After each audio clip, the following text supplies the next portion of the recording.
ခုလိုအချိန်ကမှပတ်စံရှာရရင်ခက်ခဲတယ်ဗောနော်ဒီနေရာမှာဒါကျမမလို့ဒီလောက်ရက်တီးနေတာဗောနော်ကျမဒါ online ကြီးလို့ကျမအလုပ်ကိုကျမအကောင်းဆုံးလုပ်လို့ဒီနေရာမှာကျမဒီလောက်ရက်တီးနေတာပေါ့ကျမမဟုတ်တဲ့အခြားသူတယောက်ဆိုဒီနေရာမှာရက်တီးနိုင်မှာမဟုတ်ဘူးဗောနော်ကျမတို့ဆိုရင်ဒီလင်မယားတယောက်တည်းပဲအေးစင်းနေတာဗောရှုံးရှက်လည်းမရှိဘူးတောက်တာစားလည်းမရှိဘူးဆယ်ဝန်းနေတယ်ဗောကျမတို့ဆိုစိုင်ပိတ်တဲ့နေ့ဆိုလို့ရှိရင်လူရှိတယ်လို့တော့မထင်အောင်ကျမတို့အိမ်ရလေအဲ့လိုတသက်စီစီနဲ့နေတယ်တသက်ရနဲ့နေတယ်တနေ့တခါလည်းပဲစတူတောင်းတယ်ပြီးခဲ့တဲ့ကဆိုလဲနည်းနည်းလေးမဟုတ်ပြီးခဲ့တဲ့ကတိုးတောင်းတာလည်းများတယ်ဗောနော်ဒီနေ့ကျတော့ခေါက်ချိုးကြီးတောင်းတော့ကျမတော်စဉ်းစားချက်နေတယ်ဗောနော်ကျမကအိမ်လာစားနေကျမဝင်နေစီနေဆိုတလောက်390ကျော်လောက်ကျမရှာရတယ်ဒါတာစားစိတ်မပါတယ်အဲ့တော့ကျမကြားလိသူများနေတယ်လုံးမလို့ချင်တော့ကျမအိမ်ကားနေရတဲ့ဘဝကိုလည်းတော်တော်လည်းကျမစိတ်ကုန်လိုက်ပေါ့နော်မတရားကြီးအိမ်လာစားတဲ့တော့လည်းကျမတော်တော်စိတ်မကောင်းဘူး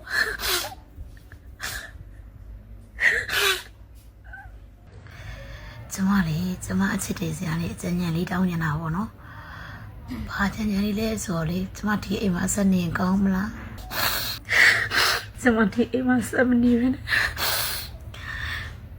ကျမအိမ်လေးမှာပြောင်းပြီးတော့ကျမနိုင်တဲ့လောက်ပဲဖွင့်ကောင်းမလားစဉ်းစားခဲ့ပြီကျမတလားရှားတယ်ကျမဒီပေးရတဲ့ဈေးတရားပေါ့အီလာကဝင်နေစေခဲ့ရှိဖို့မိဖို့ရဲ့ပေါ့နော်စားတာတော့မပါသေးကျမရဲ့တလားထွက်ငွေရလေးတလား390ကျော်လောက်ရှိရပေါ့နော်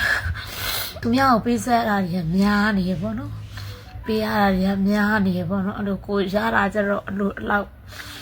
ခံစားအောင်ပေါ့ကိုမျက်ရည်တွေကိုလည်းသူများအောင်လည်းမြင်စေစီဦးလေအဲ့လိုပြောပြပါအောင်ဒီဘာစနေကောင်းမလားဈေးရောက်ရလေရက်ပင်မနေ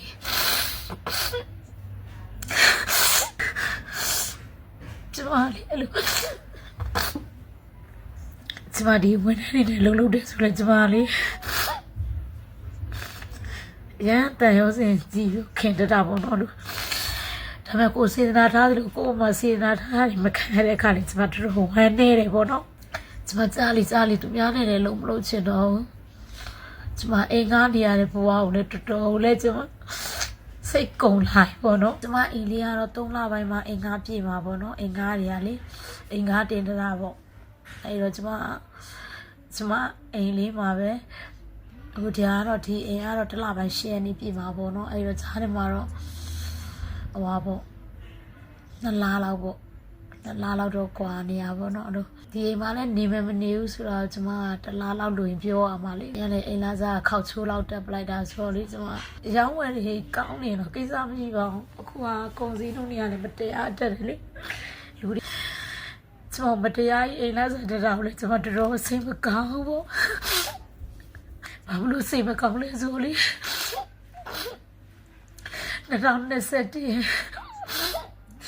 2021ကျမဘုံတော့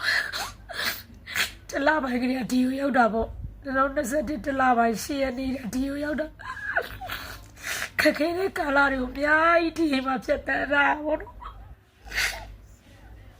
ခုလည်းခက်ခဲနေရပဲလွယ်ကူနေရပေါ့ခုလိုအချိန်ကမှပတ်စံရှာရရင်ခက်ခဲတယ်ပေါ့နော်ဒီနေရာမှာဒါကျမမလို့ဒီလောက်ရက်တီးနေတာပေါ့နော်ကျမဒါ online ကြီးလို့ကျမအလုပ်ကိုကျမအကောင်းဆုံးလုပ်လို့ဒီနေရာမှာကျမဒီလောက်ရက်တီးနေတာပေါ့ကျမမဟုတ်တဲ့အခြားသူတယောက်ဆိုဒီနေရာမှာရက်တီးနိုင်မှာမဟုတ်ဘူးပေါ့နော်ကျမတို့ဆိုရင်ဒီလင်မယားတယောက်တည်းပဲအေးစင်းနေတာပေါ့ရှုံးရှက်လည်းမရှိဘူးတောက်တာစားလည်းမရှိဘူးဆယ်ဝန်းနေတယ်ပေါ့ကျမတို့ဆိုစိုင်ပိတ်တဲ့နေ့ဆိုလို့ရှိရင်လူရှိတယ်လို့တော့မထင်အောင်ကျမတို့အိမ်ရလေ အဲ့လိုတသက်ရှိရှိနဲ့နေတယ်တသက်ရနဲ့နေတယ်တနေ့တခါလည်းပဲဆက်2တောင်းတယ်ပြီးခဲ့တဲ့ကဆိုလဲနည်းနည်းနေမဟုတ်ပြီးခဲ့တဲ့က2တောင်းတာလည်းများတယ်ပေါ့နော်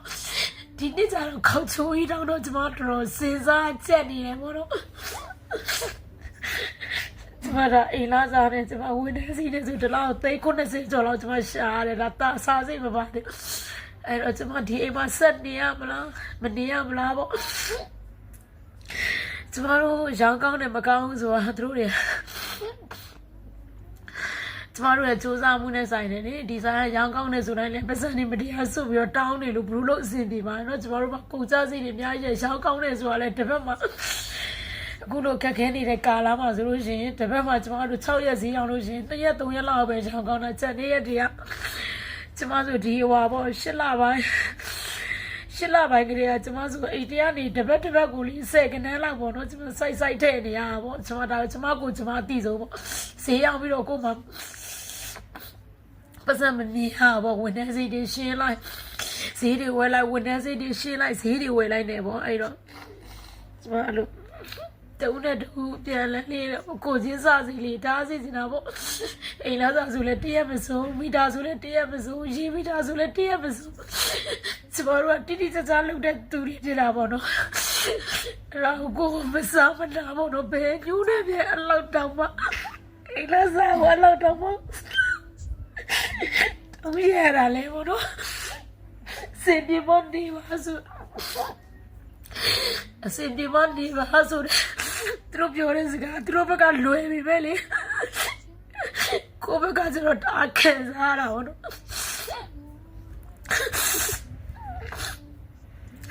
ဘာဖြစ်လဲဆိုတော့ကျမတို့ဆိုတာတနည်းအားနဲ့တနည်းအားဆိုတာလေအခြေချရတာမလွယ်ဘူးလေနော်အဲ့တော့အခုကျမစဉ်းစားရတာပေါ့နော်ကျမဒီအိမ်မှာနေကောင်းမလားမနေကောင်းမလားပေါ့ဒီမောက်ကြီးကလည်းတော်တော်လေးကိုစင်ကောင်းဖြစ်မိပါတယ်ရှင်အခုလိုခက်ခဲနေတဲ့ကာလာကြီးမှာပေါ့နော်ဆိုင်ရှင်တွေရောအင်ရှင်တွေရောကလည်းပေါ့နော်ကိုယ့်ရဲ့ဒီအငှားတွေပေါ်မှာကြည့်ပေးဖို့လည်းလိုတယ်လို့ညီမယူဆပါတယ်မိတ်ဆွေတို့ရဲ့ကြုံတွေ့ဘူးတဲ့ဆိုလို့ရှိရင်လည်းကောမမှာမှတ်ခဲ့ပြီးလို့ရပါတယ်ရှင်